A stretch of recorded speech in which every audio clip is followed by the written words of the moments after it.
Here we go. Thank you for holding still, everybody. We're setting up the webinar for Facebook Live.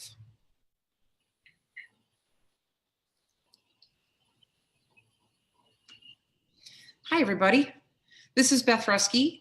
You're joining the Tiara Talks today. This is Friday at noonish, which means we're live on Facebook, here to chat about a topic of interest to us. Joining me today is our partner and managing partner from the Netherlands, Franciska Dekker. Yes, hi. It's actually 7:07 in the evening here. Okay, so good evening. And Dr. Alison Miller joining us from sunny California, also a managing partner here in the United States. Except we're saying in California, it's raining, California's closed. It's raining right now. Yeah, we feel a little bit like we're living in Seattle right now. Well, yeah. We feel like we're living in Siberia, so yes. Might be the same feeling. So welcome, everyone. If you're joining us now, this is Tiara International. We are a women's leadership development company. And what we specialize in is providing women everywhere around the world at every stage in your life, different types of resources. This is a conversation we're going to have today about the imposter syndrome and about how every woman seems to get affected by this at some point in her life. So if you're joining us now on Facebook, remember to like our Facebook page. We show these, if you like our Facebook page, we'll remember to remind you of different topics in the future. And we also show these videos on YouTube. So if you can't find us on Facebook, look for us there as well. So today, as we said, our conversation is to talk about the imposter syndrome. It actually sounds like an awful disease, Alison, one that I don't want to be affected by, but I have a feeling we are. Can you tell us a little bit about how you define imposter syndrome? I think that imposter syndrome is really any time that you are afraid, in a sense, that due to some kind of inadequacy or incompetency or lack of something, in some way you are not enough for who you should be. First of all, you think that's a problem. And the fact that you perceive these inadequacies within yourself makes you feel like that whatever position you have, whatever you've achieved, you're somehow a fraud. You somehow got lucky. You somehow faked it. So a great example of imposter syndrome is one that I lived for a long time, is that, and I remember it really got turned up intensely when I went to graduate school to get my PhD. And at the core of it, what I believed was that I really wasn't smart enough. I just was very articulate, and I could trick you into thinking I was intelligent with my words. Like that was my one little narrow intelligence. And I believed that for a long time. And I can say firsthand, it's very painful to live inside that experience. And I'm grateful that I have been able to evolve in a way where that doesn't, it's not that it doesn't tripwire here and there. It's just that I don't believe it like I used to. Yeah. Great. Thanks for the broad scope. Franciska, what would you add to that in terms of, defining this for women, for them to understand, hey, do I feel this way or not? Well, actually, I only learned about the word about 2 years ago. I never heard of it before. And when I heard what it was, like you were explaining, Alison, it is about perceiving that you are this big fraud about to be discovered as a fraud. And but so at the time I was thinking, well, what is really the problem then here?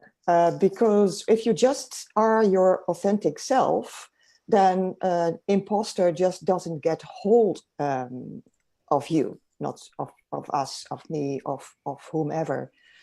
So I thought about the imposter like, I don't really understand it is a problem. And it's really easy to be your authentic self. I mean, everybody tells us if you want to be a good leader, you need to be authentic. So just go out and do it.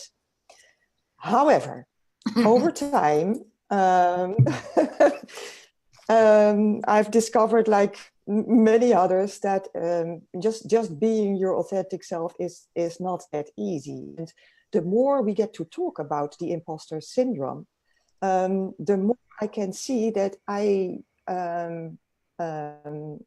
I think I know and I embody a lot of different types of imposters. Yeah. I didn't know before, but I now get to understand, like, hey, I do. I get to see them. I get to also accept them, learning to accept that they are there. And well, they sneak on me, like unexpectedly, sneaky. like, oops, I'm there. And especially at times when I'm unaware, and that happens, of course, but we have to be a lot on autopilot too. We cannot be aware all the time. So when I get on autopilot, there are many triggers around the corner, and that gets me into that place of also feeling inferior, feeling a fraud, feeling not being able to live up to the situation. Yeah. Yeah. You know, it's interesting listening to the different flavors of imposter syndrome. So I feel like it's a gene with a lot, or a virus with a lot of strands to it. Right. You know, I think the strand that gets me most from an imposter syndrome is I always found myself, as I was growing up, being the only, or, you know, kind of the experimenter, or the one ahead of, you know, the group in some way. Not advanced, I don't mean advanced, but I was maybe more of the risk taker, you know, so I found myself out on skinny branches a lot, you know, where I look behind me and there's nobody else behind me, you know, that kind of thing. So feeling like I was the only one was something that started to come into play. Like there must be something wrong with me if I'm the only one out here. And then the other thing that I see over time has been consistent as a flavor of the imposter syndrome for me has been that if something's easy to me, if it just comes easy, then I assume everybody else has this, that everybody else is just as good. So there's nothing special about me. So that's how I would look at it, like, what, there's nothing special here. And, you know, then when people would compliment you, you'd be like, what are they talking about? And then that creates a whole nother thing about not being gracious with compliments and things. But I just found the imposter syndrome to be one that it's morphed over, you know, a lifetime. And I know, Alison, you know, we just published a great blog. So if you're joining us now and you're just, you know, coming into this conversation, we're talking about the imposter syndrome, how it's different flavors for a lot of people. By the way, there's been studies that show it affects over 70% of women at some point in their lives. I just feel like that number is even low. I think I got to say it's virtually all of us, but, you know, maybe there has to be another updated study. But, you know, Alison, just the article that we published is about the different types. Dr. Young produced an article. Let's talk about the different types specifically that she calls out. And then also let's give some help. Like, okay, if you see yourself in this way, if you see yourself showing up like this, or this is your flavor of imposter syndrome, what can you do about it? I'd like us to leave people feeling not just in the space of recognition, but in the space of support as well. Sure. Well, and on our website, there's a recent blog about the imposter syndrome. And in that blog is a link to the 5 types, which is the Young article that Beth is referring to. And it's really worth reading. I thought it was outstanding. And the first type that I think a lot of us fall into this trap is where we think we need to be perfect, or we think that if we can perform in a perfect way, it'll sort of cover us from any of our perceived inadequacies. And when we get perfectionistic, we often get very controlling because we become very rigid about how things have to be. And that's kind of a sign that you might be having, we were talking earlier before we started this call about the idea that the different types of imposter syndrome are like different kind of trances that you're in. Like you're like a zombie who's just seeing the world as this way. I need to be perfect. Or another kind of imposter syndrome trance would be feeling like you have to be superwoman, Superman. You have to, you know, people push beyond their sense of phoniness, you know, by working harder and harder and harder to keep trying to feel like they have to measure up. And so then what happens is that the amount you feel like you have to work harder starts to escalate to keep compensating for your perceived inadequacies. And those people are often the workaholics, the people who often neglect relationships, and they feel like they become almost enslaved to work. Beth, do you want me to go just say the other three real quick? Yeah, let's say the other three, and then let's come back and, dive into those a little bit and talk about, okay, if this feels like you, then maybe what are some things you could do about it? Okay. Then there's the one that a lot of us feel, and this is definitely really pushed by our culture, which is where you are an imposter syndrome in the sense that you believe that you need to be a natural genius, right? And if you're not a natural genius, there's something wrong, right? We feel like our competence is based basically on how easy something is for us. If something's going to take a long time to master, we'll usually pull back and lower our effort, because if it doesn't come easy for us, it means there's something wrong with us. And for a lot of us who maybe just school was not that hard for us, or we did well on standardized testing, or we have certain things in our life that have come very easily for us, we get to a point where as we move up in leadership, we get to a point where this is going to require us to dig deeper. The soloist, that's basically those of us who feel like if you have to ask for help, there's something wrong with you. That's a sign of weakness. And so you just kind of you end up in this trance where you're constantly doing everything yourself. You feel like you actually tell yourself you don't need other people's help. And you're really not going to be able to lead effectively from that place. I mean, that's not really leadership. That's someone who's in a leadership position, but who's squelching what's possible by doing everything him or herself.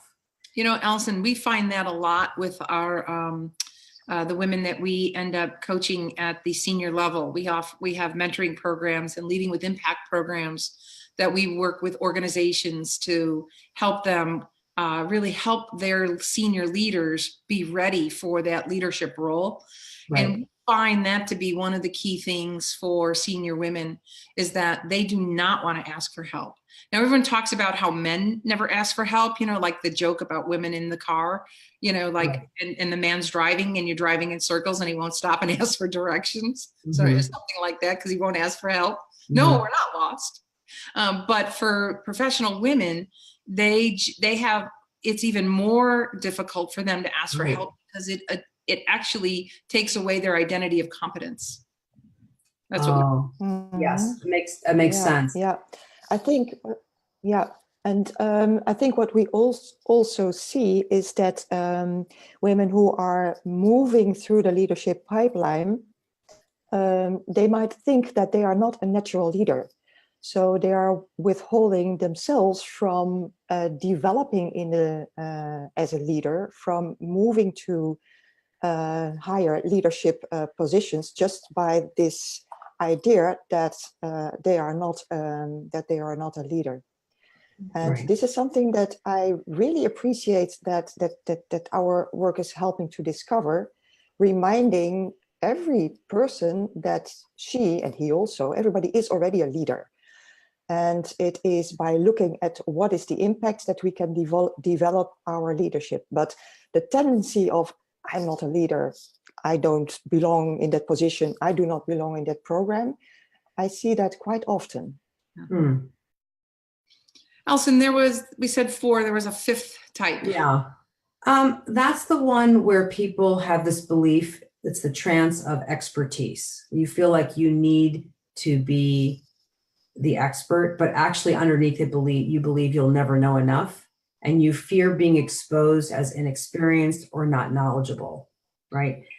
By the way, when you're listening to these 5 types, if there's one in particular that you just cringe at, it's because that one's really got a hold of you.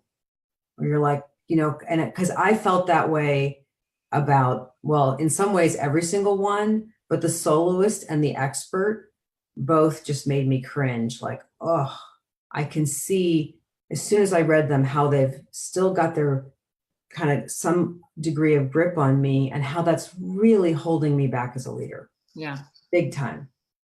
Yeah, let's go through these one more time. I'd like to hear from each of us in terms of, as you just said, the soloist and the expert were your 2,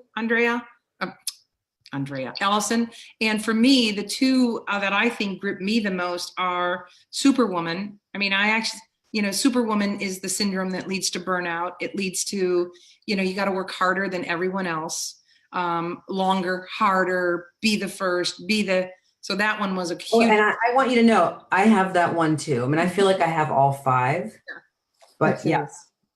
Yeah. The other one, as I said Yeah. earlier, was the natural genius. For me, it's like, Right. you know, if I'm just not the natural genius, and if it doesn't come easy, then it must not be valuable to anybody. How about you, Franciska? You have Yeah. one or two that jump out at you that. Yeah, like all five of them really. And maybe if I were to name two, I think the perfectionist is definitely one, and yeah, the soloist also. Yeah, need to figure out before I get discovered. Let's talk about these, and maybe those of us who have the twinge of it just a slightly more than all five. Maybe we can talk a little bit more about, well, what do we do when that grips us? You know, so for example, with the perfectionist, which is, you know, that it's got to be done a certain way, you know, or actually you hold yourself to such high standards that not only can you not hit it, nobody could ever hit it, you know, that kind of thing. Or when you do, it's miraculous. Mm-hmm. So what are some things that we could do? And Franciska, maybe you have some things that you normally do to catch yourself. Oh, I'm in the perfectionist mode. What are some things that I could do to kind of bring myself? Yes. Yeah. And the difference for what I do, whether in whatever type I am, there's not a big difference. It starts with becoming aware that I am in a kind of a trance, like you were saying, Alison. It starts with recognizing them, and then I remember that I am sort of schizophrenic. So I have one set of talks, that's the imposter, giving a story, but I also have this other set of talks, and I remember that I get to choose what to listen to. So the important thing is to become aware, and then I get to choose. So the actual what do I do is I choose. That's what I do. The question is, when do I get aware? Is that in a moment? Is that after 5 minutes? Is that after a couple of hours? Is that after a couple of days? And sometimes I need other people also to help me become aware of, hey, where are you coming from now? Yeah. But choosing is what I do. That's the answer to your question. Good. It requires a level of awareness. I think from a practical perspective, Alison, one of the things that I don't really have this perfectionist, somewhere along the line, I realized that I really could never do perfect. Like not in, you know, it's almost like a self-deprecating way, you know, because, you know, like even, you know, the joke around our partnership is, you know, if I send something to clients, people always say, Beth, someone has to proofread that before you send that out. And I'm like, you know, it's not like I didn't proofread it. Of course I did, but I don't, you know, I just don't see the mistakes. And I remember once when one of our partners, Lee, said, I just got to ask, do you use spell check? And I'm like, of course I do, Lee. You know, like, but, you know, a little bit of humor goes a long way here. But I do think I've learned, and I encourage it. Like, I think my husband actually is a perfectionist in a lot of areas. And I'm always encouraging him to celebrate the wins, celebrate like the pieces of the success, not just the whole end game. And I think that's something that helps a lot of people who suffer from that perfectionist mode a lot. You know, that like, if they can't be perfect, they won't do it. Well, if you can't be perfect, what can you be perfect at? Do that part and celebrate that. Yeah, that reminds me. So I have a little acronym that I made up for myself. It might sound funny and kind of cheesy, but it's B, like the letter B, mom, M-O-M. And for me, the answer for almost every problem I'm having in my life is this acronym B mom, which means be more of myself. That's always the answer for me. Yeah. It's like I'm energetically sitting back in myself. So for example, I could be at like a dinner party where the part of the persona in me that is born out of the trance of inadequacy that takes over and would have me, you know, be on at a dinner party. God knows how many dinner parties people have had to suffer through with me where I was on, right? And now I find myself where I make the conscious decision, just like you were saying, Franciska, of like, I make the choice that, oh, I can feel the persona taking over, but I don't actually really enjoy that, because then I leave the dinner party feeling like I wasn't myself and I was a fraud, and it feeds the imposter syndrome. Yeah. What feels better is to go, oh, I'm going to be more of myself. I'm going to energetically sit back and actually be present at the dinner party and then see what occurs. It's like a totally different way of living. And I wish I could have known this when I was in college. Yeah. I would have had a much better time. Yeah, I like that. Be mom. You know, I think though what you're also bringing up, Alison, you use the phrase your stick or your, Persona. And we're really talking about, if you're joining us, we're talking about how when the ego runs the show, like the ego is what's really getting triggered by this imposter syndrome, and the ego then has to take over and show up a certain way or do a certain thing, and and that's really what we're talking about. And I remember a line I heard a long time ago, and I'm an extrovert, and at dinner parties people love having me there because I carry the conversation. It's not usually about myself, but I allow people to get engaged in the dialogue. So pretty good masters of ceremonies in some respects. But I read a phrase or a quote a while ago, and it said, "Oh, that person is so interesting. I had an opportunity to talk to them and I heard all about them." And then I heard another phrase when they said, "Oh, that person is so interesting. When I talked to them, I had the best conversation." And what you're describing to me is the difference between spewing about yourself, which would be kind of ego driven, and engaging in a way that of course you reveal about yourself, but you're interested in an engaged, dialogue with somebody and coming from that perspective. I know we're kind of going down a rabbit hole on just, communication, but I think, again, choice, being more of yourself, but being more of yourself in an aware state that you're integrating, your surroundings with others. That's where joy resides. When you live in a way where you're being more and more and more of yourself, that's when you start to be able to sort of merge with experiences and interactions with people from a completely different place. And then the thing about what we're talking about is that there's a portal that opens literally in your life, and that's a portal to wisdom. So the whole conversation about, do I need to be able to do things myself, be a natural genius, be able to do things perfectly?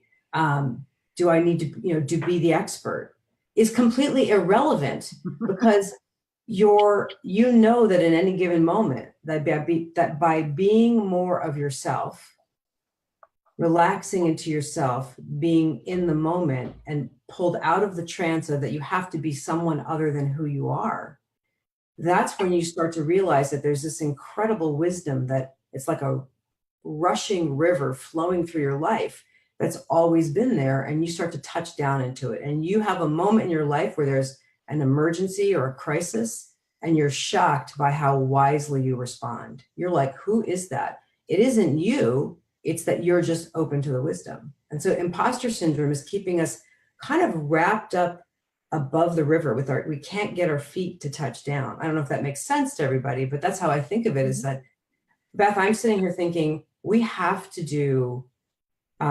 workshops on imposter syndrome in companies.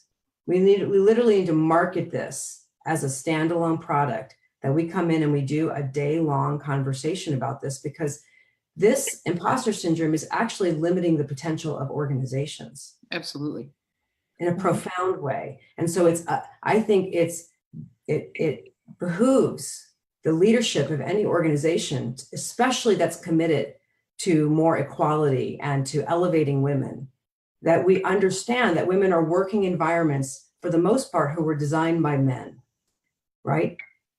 They weren't designed, and so the reality is that that's not a criticism of men. They just weren't, the leadership, it wasn't like co-created by men and women. That's what I mean. Yeah. And so now women are, I think, incredibly vulnerable, not that men aren't, but incredibly vulnerable to the imposter syndrome. And these organizations aren't going to get the most out of those women. So anyway, Yeah, you're describing something that, and we're talking about imposter syndrome for, professional women and non-professional women, for any woman. Like, we all experience this.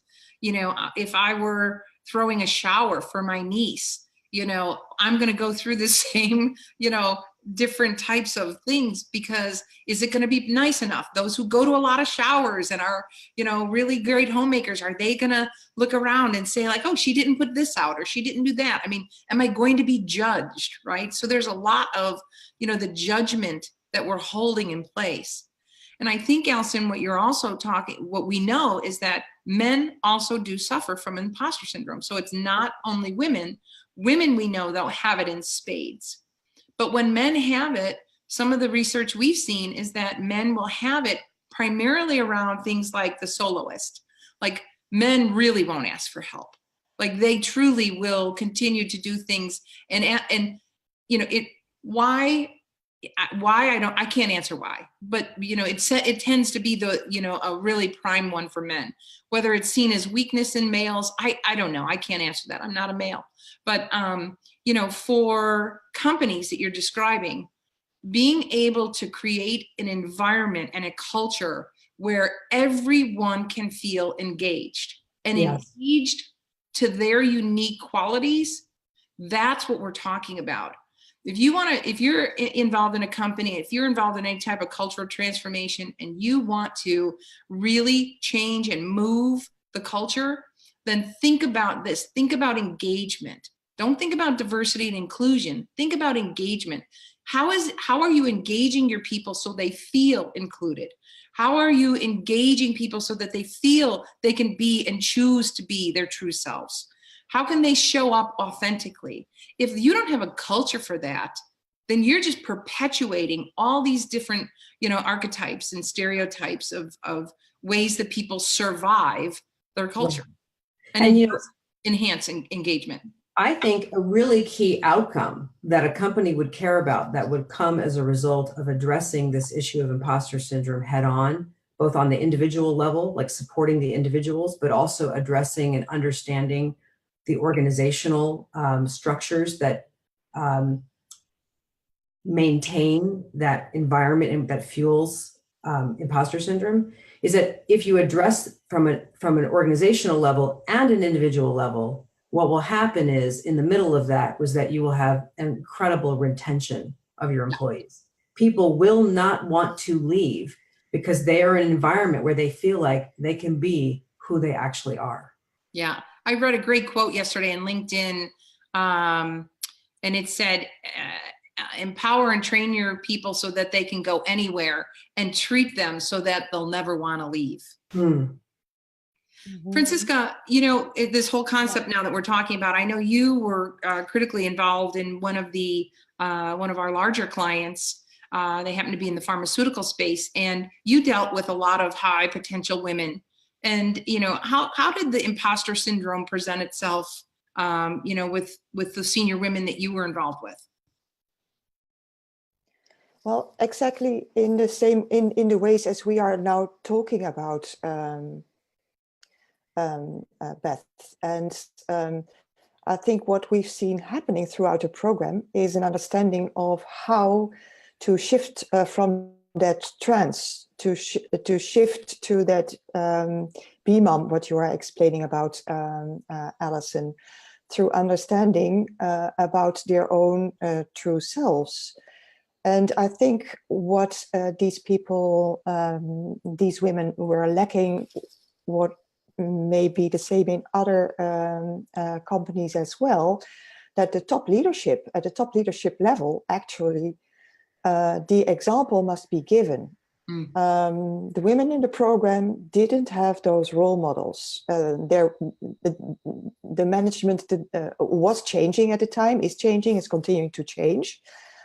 But if you are, if you are at the top level of a company and you want this kind of cultural change, then it is important to be open, to also be vulnerable yourself. Everybody will be looking at you, all women, men, the people that you want to embody that culture will be looking at the leadership. So it must start there. Be open about what's happening and how you respond. I mean, not be open and share all the emotions that you happen to have in a moment, but be engaging and communicating about what is happening and how you're responding to that. And that's, then you come back through those steps of awareness and acceptance and getting clarity and so on. And also, I think role modeling, just being a human being, that comes back to not being a super person at the top of your organization, being a human being. And a human being is kind of schizophrenic, also with all different types inside of himself, herself, including the imposter, including others as well. Yeah. I think one recommendation, Franciska, when you're talking, you made very clear to me, if I were to give people one suggestion of something that they could do that would actually help them step out of this idea of that you need to be something other than who you are, would be to pick up a copy of a book called Self-Compassion by Kristen Neff. Her last name is spelled Neff. Because if you learn to start to be more compassionate, then you can do what Franciska was just talking about, which is drop down into being more of myself, is really saying you're giving yourself permission to be what you actually already are, which is a human being who has challenges and strengths and love in her heart or his heart, who has a desire to contribute and be valued and belong and be part of something, to leave some kind of a legacy. Like underneath all that stuff about who you should be and what's wrong with you is just this, almost like this like nice little pool of values. When you're more of yourself and you're letting yourself, just like you said, be human, it's like, you're letting yourself be who you actually are, which is love, compassion, joy, wisdom, that you are in your, I don't know, I like to think of it, this is the real antidote to imposter syndrome for me, is reminding myself of the following, which is that I am bone and flesh, right? I'm this physical body, and that in this lifetime, there are many different things that can flow through this physical form that I have the opportunity to exist in. And if I put my life in the hands of the trance of imposter syndrome, I'm going to miss out on all of that. Every day I can wake up and say, today, I please, like a wish, a desire, a prayer, whatever you want to call it, a hope, an aspiration would be that I be unencumbered in such a way that love, that generosity, that presence can just flow freely through me. And if it makes it much simpler to think about how I live my life, if I think about it that way, instead of about what I need to learn, what I need to accomplish, what result I need to produce, how good I need to look. I'm frankly very, very tired of all of that. That's exhausting. Well, this has been an interesting conversation, just to kind of sum up, the imposter syndrome comes in a lot of different shapes and sizes, as do we. And it affects all of us, men and women, but especially women. Like, we are constantly measuring ourselves and feeling and being judged, not only by others, but by ourselves. We've talked about a couple different flavors of imposter syndrome. Find the one that feels most like you and take a couple steps to actually try to minimize it, just a little bit, turn it down, turn it down, turn it down. Or as Franciska said, hear the voice, hear it, and then make the choice. Right. The other thing, Alison, that you're talking about is really recognizing underneath all of this is some values that you want to be known for, you want to live your life as. And that's a beautiful segue. I want to remind everyone that when you subscribe to these videos on Facebook and on the YouTube, we let you know then of upcoming things. We have a free virtual roundtable with a panel of global leaders that's occurring next Wednesday on February 20th. So if you'd like to get a free invitation for that, it's a webinar. You can just listen in. If you register for it and can't make it, we'll make sure we send you the link. So the key point is let us know you're interested in it so that we can get the information out to you.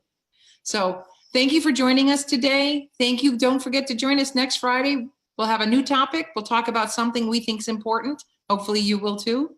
And until then, have a wonderful, wonderful week. Thank you.